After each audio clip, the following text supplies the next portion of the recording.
Shortcut तरीका students ये है कि अगर आपने इस टर्म से अगली टर्म पे जाना है ना, तो वो डिफरेंस आप ऐड कर दें तो आपका क्या है, आंसर निकल आएगा।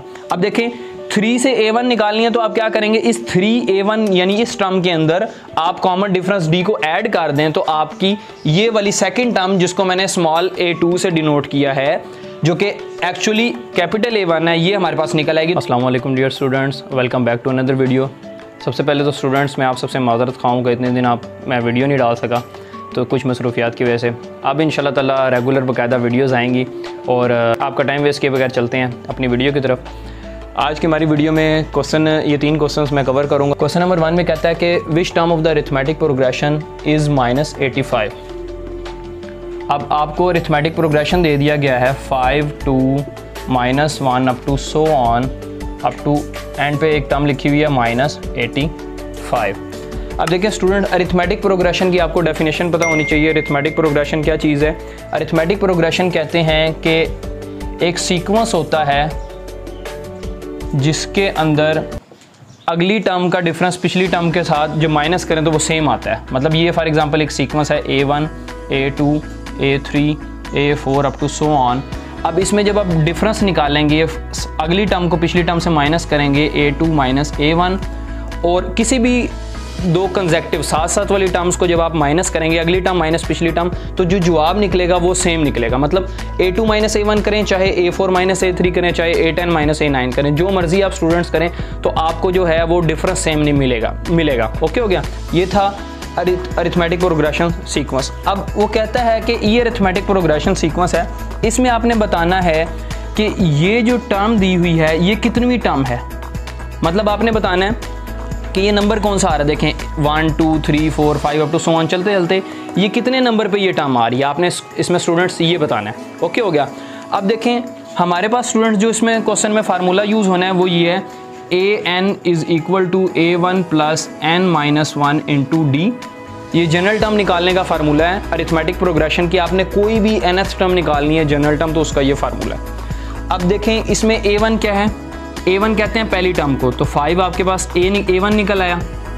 डिफरेंस मैंने अभी बताया अरिथमेटिक प्रोग्रेशन में डिफरेंस हम किस तरह निकालते हैं स्टूडेंट्स, कि अगली टर्म में से हम पिछली टर्म को क्या कर देते हैं, माइनस कर देते हैं। अब देखें डी में क्या माइनस करूंगा, अगली टर्म क्या आ रही है 2 और पिछली टर्म 5, तो 2 माइनस 5, तो डिफरेंस आपके पास स्टूडेंट्स क्या निकल आया, माइनस का 3, तो ये आपके पास डी निकल आया।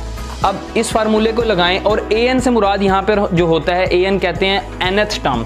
an किसको कहते हैं students, nth term. nth term से मुराद है कि ऐसी जनरल टर्म जिसकी मदद से हम बाकी टर्म्स को बना सकते हैं। तो अब हम इस देखें यहाँ पर nth टर्म से मुराद यहाँ पर जो n पे आखिर पे दी हुई है वो कौन सी टर्म है हमारे पास, -85। यहाँ पर लिख लें an इज़ इक्वल टू -85। अब हम इस फार्मूले की मदद से इस क्वेश्चन को सोल्व करते हैं। देखें an is equal to A1 plus n-1 into D. an आपको कितनी दी हुई है, -85। A1 फर्स्ट टर्म आपको कितनी दी हुई है, 5 प्लस n हमें नहीं पता, n हमने फाइंड आउट करना है कि कितने नंबर पे वो जाके -85 बन रही है, तो n एज इट इज़ रहने दें। डी डिफरेंस कितना दिया हुआ है, माइनस का 3, ये मैंने मल्टीप्लाई था तो मल्टीप्लाई में लिख दिया। आप देखें स्टूडेंट्स ये प्लस का 5, यहाँ इधर आगे क्या हो जाएगा, माइनस का 5, -85 माइनस का 5 is equal to n-1 into -3, minus minus plus, ये आपके पास माइनस का 90 हो जाएगा स्टूडेंट्स। अब देखें ये माइनस का 3 इधर क्या हो रहा है, आपस में मल्टीप्लाई हो रहा है स्टूडेंट्स, तो ये क्या इसके तरफ जाके यहाँ पर क्या हो जाएगा, डिवाइड हो जाएगा। तो इसको मैं -90 से डिवाइड कर देता हूँ, -90 divided by -3 which is equal to n-1, minus minus से कैंसिल हो जाएगा, 3 1 ज़र 3, 3 3 ज़र 9, 0 एज इट इज़ आ गया, तो 30 इज़ इक्वल टू n-1। अब देखें स्टूडेंट्स ये 1 इधर माइनस है, उधर जाकर ये क्या होगा, प्लस हो जाएगा, तो 30 -1 इधर आके प्लस हो गया, तो n के आपके पास जो आंसर निकल आया वो 30, तो आप लिख दें implies that n is equal to 31 निकल आया, तो n इज़ इक्वल टू 31। तो ये हमारे पास निकल आया, यही हमने फाइंड आउट करना था कि कितने नंबर पे जाकर जो है ये -85 टर्म बन रही है। इसका मतलब हमें ये पता लगा कि जब हम यहाँ से गिनना शुरू करें 1 2 3 4 5 6 7 अप टू सो ऑन, तो 31वें नंबर पे जब पहुंचेंगे हम आगे जाके, तो तब हमारे पास ये क्या निकलेगा, -85 जवाब निकलेगा। यानी -85 कितनी टर्म है, 31st टर्म है, तो ये हमारे पास इसका आंसर आ गया। जी स्टूडेंट्स, हमारे पास नेक्स्ट क्वेश्चन है। नेक्स्ट क्वेश्चन में कहता है कि find 3 arithmetic means between 3 and 11। आपने 3 एंड 11 के दरमियान 2 अरिथमेटिक मीन्स आपने 3 अरिथमेटिक मीन्स आपने फाइंड आउट करने हैं। तो लिख लें स्टूडेंट्स 3 एंड 11। अब देखें इसके दरमियान वो कितने अरिथमेटिक मीन्स कह रहा है 3, तो आप 3 अरिथमेटिक मीन्स अपने पास से लिख लें A1 A2 A3। अब देखें स्टूडेंट्स हमें नहीं पता कि ये A1 A2 A3 क्या चीज़ है, तो ये हमने बेसिकली फाइंड आउट करना है A1 A2 एंड A3। अब ये जो आपके पास बन गया ये सारा क्या बन गया, ये अरिथमेटिक प्रोग्रेशन बन गया। अरिथमेटिक प्रोग्रेशन या फिर इसको दूसरे नाम इसका होता है अरिथमेटिक सीक्वेंस। एक ही चीज़ है, अगर पेपर में आ जाए अरिथमेटिक सीक्वेंस तो परेशान नहीं होना, अरिथमेटिक सीक्वेंस लिखा हो या अरिथमेटिक प्रोग्रेशन एक ही चीज़ है। अब देखें हमने ये A1 A2 A3 find out करना है। अब हम क्या कर लेते हैं, अब सबसे पहले देखते हैं कि ये कितनी टर्म्स हैं। यहाँ पे देखें 1 2 3 4 5, टोटल कितनी टर्म्स आ गई स्टूडेंट्स 5 टर्म्स। तो n इज इक्वल टू हमारे पास क्या आ गया 5। और उसके बाद देखें हमारे पास यहाँ पर A1 क्या दिया हुआ है 3, तो A1 हम लिख लेते हैं 3, ये हमारे पास A1 3 निकल आया। अब हमने क्या निकालना है, D हमारे पास पता होगा, D की वैल्यू हमें पता होगी, तो वहाँ से हम क्या निकाल सकेंगे, वहाँ से हम D की वैल्यू यूज़ करके A1 A2 A3 find out कर सकेंगे। देखिए हमारे पास AN का फार्मूला क्या होता है हमारे पास students, AN is equal to A1 plus n-1 into D। अब यहाँ पर AN हमारे पास क्या आ रही है 11, तो AN हम लिख लेते हैं 11। AN की वैल्यू पुट करें, 11 इज इक्वल टू A1 की वैल्यू क्या आ गई 3 प्लस n-1, n की भी वैल्यू हमें दी हुई है, n क्या दिया हुआ स्टूडेंट्स 5, हमने काउंट करके अभी लिखा, तो n की जगह क्या आ गया 5 और ये D। अब देखिए यहाँ से बाकी सारी वैल्यूज़ नोन है, सिर्फ D की वैल्यू अननोन है, तो D हम यहाँ से स्टूडेंट्स फाइंड आउट कर सकते हैं। देखें 11 प्लस का 3 इधर आ गया, माइनस का 3 हो गया, 5 में से 1 माइनस करें 4D आ गया। 11 में से आप 3 माइनस करें पीछे, आपके पास कितना बचता है स्टूडेंट्स 8, शाबाश। तो 8 इज इक्वल टू 4D। अब ये 4 इधर मल्टीप्लाई हो रहा है, इधर जाके क्या हो जाएगा डिवाइड, तो ये 8 divided by 4 is equal to D, और यहाँ पे इसके कैंसिल कर दें, 4 1 4 4 2 8, तो D implies that D is equal to 2। अब डिफरेंस जो निकल आया हमारे पास स्टूडेंट्स वो 2 निकल आया। अब मैं बात कर रहा था कि D को यूज़ करके आप क्या कर सकते हैं, आप A1 A2 A3 की वैल्यूज़ को फाइंड आउट कर सकते हैं। अब मैं यहाँ पर आपको 2 तरीके बताऊँगा, जो शॉर्टकट तरीका है पहले आप वो सुन लें। शॉर्टकट तरीका ये है कि A1 जो कि हमारे पास दिए हुए अरिथमेटिक प्रोग्रेशन की A2 बन रही है, ये A1 ये A2 A3 A4 A5, दिए हुए अरिथमेटिक प्रोग्रेशन की ये क्या बन रही है A2। अब इसको आप लिख लें A2 और वो आपके पास होगा A1 प्लस D। शॉर्टकट तरीका स्टूडेंट्स ये है, अभी मैंने आपको पिछले सवाल में डिफरेंस बताया था, कॉमन डिफरेंस क्या चीज़ होती है। कॉमन डिफरेंस ये होता है कि हर टर्म 2 टर्म्स का कंसेक्टिव टर्म्स का डिफरेंस सेम होता है। अगर दूसरे लफ्ज़ों में इसको देखा जाए, इसका मतलब क्या है, इसका मतलब ये है कि अगर आपने इस टर्म से अगली टर्म पे जाना है ना, तो वो डिफरेंस आप ऐड कर दें तो आपका क्या है आंसर निकल आएगा। अब देखें 3 से A1 निकालनी है, तो आप क्या करेंगे, इस 3A1 यानी इस टर्म के अंदर आप कॉमन डिफरेंस D को ऐड कर दें, तो आपकी ये वाली सेकंड टर्म जिसको मैंने स्मॉल a2 से डिनोट किया है, जो कि एक्चुअली कैपिटल A1 है, ये हमारे पास निकल आएगी। तो इसीलिए मैंने क्या लिखा, A1 is equal to first term A1 plus D। तो A1 हमारे पास कितनी दी हुई थी 3 प्लस D, कॉमन डिफरेंस कितना निकल दिया हुआ है 2, तो 3 प्लस 2 5, तो कैपिटल A1 हमारे पास निकल आई 5। इसी तरीके से स्मॉल कैपिटल A2 क्या निकलेगी, पिछली टर्म के अंदर D ऐड करना। पिछली टर्म क्या दी हुई है A1 प्लस D, A1 कितनी निकली हुई है 5, तो 5 plus D 2 which is equal to 7, तो A2 आपके पास 7 निकल आई। इसी तरीके से स्टूडेंट्स A3 आपने फाइंड आउट करना है, तो वो क्या होगा A2 प्लस D। A2 अभी हमने फाइंड आउट किया, क्या निकला स्टूडेंट्स 7 प्लस D, D कितना निकला हुआ है 2, तो 7 प्लस 2 9, तो A3 आपके पास निकल आया 9। तो ये हमारे पास 5 7 एंड 9, ये हमारे पास 3 अरिथमेटिक मीन्स 3 एंड 11 के दरमियान निकल आए। अब चलते हैं दूसरे मेथड की तरफ। देखें दूसरे मेथड में भी हम यही बनाएंगे फार्मूला, लेकिन दूसरे मेथड में हम ये वाला फार्मूला यूज़ करके बनाएंगे, an is equal to a1 plus n minus 1 into D. तो सेकेंड मेथड में किस तरह हम देखें, an is equal to a1 plus n minus 1 into D. अब हमने क्या निकालना है, a2 निकालनी है। सेकंड मेथड के मुताबिक क्या निकालना है स्टूडेंट्स, a2 स्मॉल वाली। तो n की जगह a2 पुट करें, a2 is equal to a1 plus 2 minus 1 into D, a1 plus 2 में से 1 निकाले 1, तो ये 1 इंटू डी। अब फिर दोबारा a1 हमें क्या दी हुई है स्टूडेंट, स्मॉल a1 3, तो 3 प्लस डी कितना है 2, तो 2 विच इज़ इक्वल टू 5, तो डी हमारे पास क्या निकल आया a2। तो हर स्टेप के अंदर दोबारा अगेन ये फार्मूला लगा के भी आप कर सकते हैं, लेकिन शॉर्टकट तरीका यही है कि आप a1 के अंदर जो कैपिटल a1 है, कैपिटल a2 है, उसके अंदर आप डी ऐड करते जाएं तो नेक्स्ट टर्म आपके पास निकल आएगी।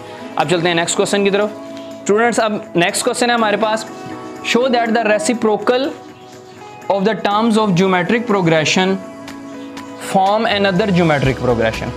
बहुत ही सिंपल सा क्वेश्चन है, बहुत ही इंपॉर्टेंट क्वेश्चन है स्टूडेंट्स। देखें, कहता है कि आपने शो करना है कि ये जो ज्योमेट्रिक प्रोग्रेशन लिखा हुआ है इसका आप रेसिप्रोकल लें, जो रेसिप्रोकल लेके जवाब आएगा वो भी क्या बनाएगा, वो भी एक ज्योमेट्रिक प्रोग्रेशन बनाएगा। किस तरह, इस सवाल को करने से पहले ज्योमेट्रिक प्रोग्रेशन की डेफिनेशन की तरफ चलते हैं। ये कह रहा है कि a1 r square a1 r की power 4 up to so on, ये एक क्या है, ज्योमेट्रिक प्रोग्रेशन है। अब स्टूडेंट्स बुक के अंदर ये जहाँ क्वेश्चन लिखा हुआ है वहाँ पर ये ज्योमेट्रिक सीक्वेंस लिखा हुआ है। मैं फिर कह रहा हूँ परेशान नहीं होना, ज्योमेट्रिक प्रोग्रेशन और ज्योमेट्रिक सीक्वेंस दोनों सेम चीज़ें हैं। तो अब बात कर रहे थे ज्योमेट्रिक प्रोग्रेशन की डेफिनेशन के अंदर। जैसा कि आप लोगों ने देखा कि अरिथमेटिक प्रोग्रेशन के अंदर आप क्या निकालते हैं, कॉमन डिफरेंस। तो ज्योमेट्रिक प्रोग्रेशन के अंदर हम कॉमन रेशो निकालेंगे। इसके अंदर हम क्या निकालेंगे, कॉमन रेशो। कॉमन रेशो यानी कि R।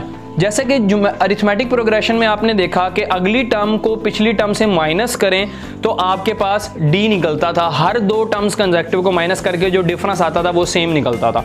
यहाँ पर ज्योमेट्रिक प्रोग्रेशन में हर अगली टर्म को पिछली टर्म पे डिवाइड करें तो फिर जो आंसर निकलेगा वो सेम निकलेगा। मतलब क्या, देखें ज़रा, कॉमन रेशो।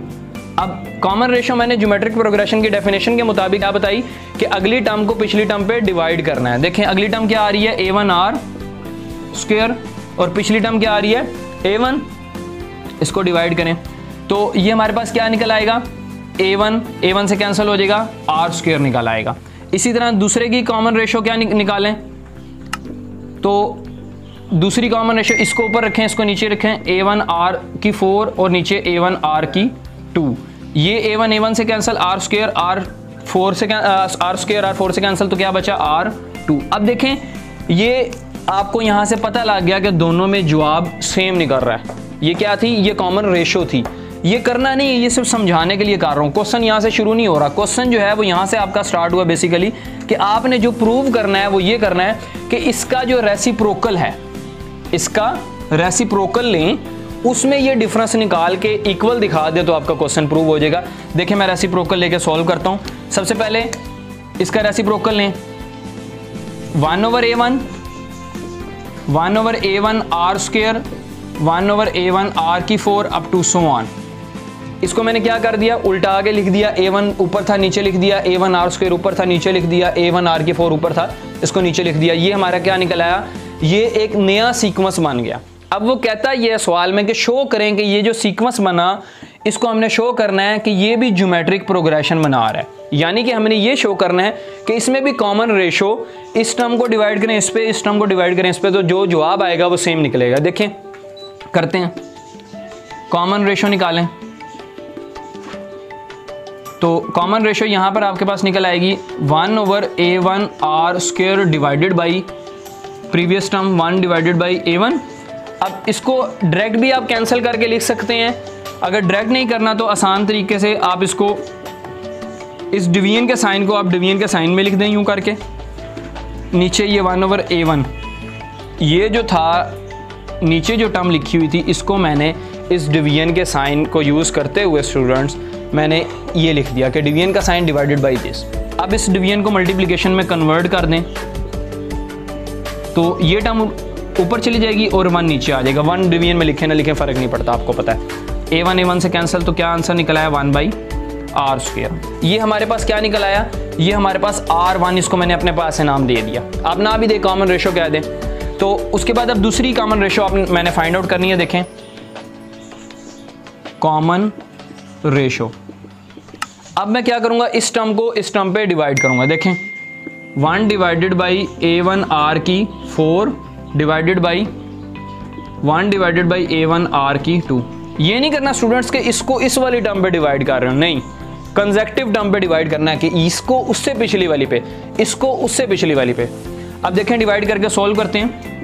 1/A1R⁴, मैंने वही वाला काम किया कि ये डिवीजन का साइन था, ये डिवीजन थी, इसको मैंने डिवीजन के साइन में कन्वर्ट करके मैंने ये चीज़ लिख दी 1 डिवाइडेड बाई A1R²। अब मैं इस डिवीजन को साइन को जब मल्टीप्लिकेशन में कन्वर्ट करूँगा तो ये टर्म रेसिप्रोकल हो जाएगी, उलट जाएगी, ये ऊपर आ जाएगी A1R² और नीचे 1 रह जाएगा। अब देखें A1 से कैंसिल, R² R⁴ से कैंसिल हो गया, क्या रह गया 2। तो आपके पास आंसर आ गया 1/r²। इसको कह दें इक्वेशन नंबर 2, इसको कह दें इक्वेशन नंबर 1। तो देखें स्टूडेंट्स 1 और 2 से आपका आंसर सेम नहीं कर रहा है, तो आप यहाँ से लिख दें फ्रॉम 1 एंड 2 के दोनों की कॉमन रेशो सेम है। Common ratio is same for required arithmetic progression.